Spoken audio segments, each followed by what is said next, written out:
तो कॉलर मौजूद आहे, कॉल वठंदासीं। अस्सलाम वालेकुम। वालेकुम अस्सलाम। केरु पिया ॻाल्हायो? मोहम्मद उस्मान चन्ना प्रीतमाबाद खां। कीअं आहियो तव्हां? ठीकु आहियो? तबियत ठीकु आहे तव्हांजी? सब ख़ैर दुआ आहे अल्हम्दुलिल्लाह। तव्हां अदी ठीकु आहियो? मां बिल्कुलु ठीकु आहियां। अच्छा जल्दी जल्दी में इहो चई ॿुधायो, कच्चा पापड़ पक्का पापड़?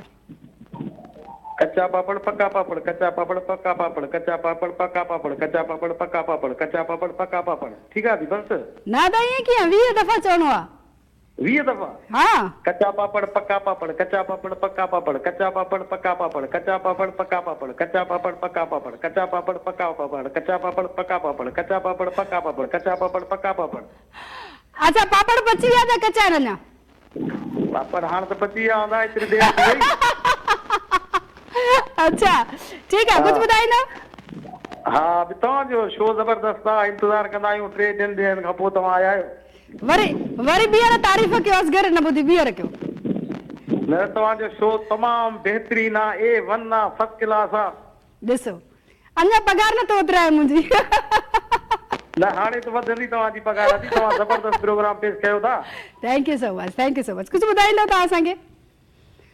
न बसि इहो ई कॉल कंदा आहियूं तव्हांजे प्रोग्राम में, कॉल लॻंदी आहे, ख़ुशी थींदी आहे। बसि तव्हां सां ॻाल्हाईंदा इहा ई वॾी ॻाल्हि आहे। Thank you so much, thank you so much. पंहिंजो ख़्यालु रखिजो, वॾी महिरबानी।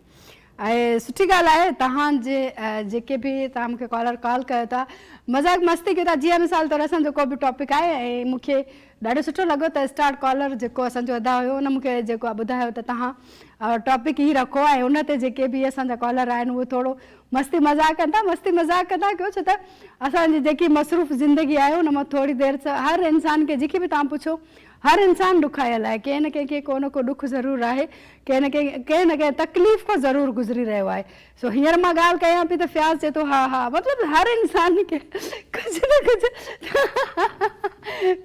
तकलीफ़ आहे, पर अलाह से हर इंसान जी तकलीफ़ खे दूरि करे छॾे। ऐं मां हिकिड़ी ॿी ॻाल्हि इहो चवंदसि त हर दफ़े मां चवंदी आहियां त तव्हां कोशिशि कंदा कयो त तव्हांजे लफ़्ज़नि सां जेको आहे न कंहिंखे बि तकलीफ़ न थिए। छो त तव्हांजा लफ़्ज़ जेके आहिनि न उहे कंहिं वक़्तु को अहिड़ो वक़्तु हूंदो आहे, उन वक़्तु के तव्हांजा लफ़्ज़ या त कंहिंजे लाइ हिमत थींदा आहिनि या वरी उनजो हौसलो ख़तमु करे छॾींदा आहिनि। त कोशिशि कंदा कयो त तव्हां कंहिंखे हौसलो ॾियो।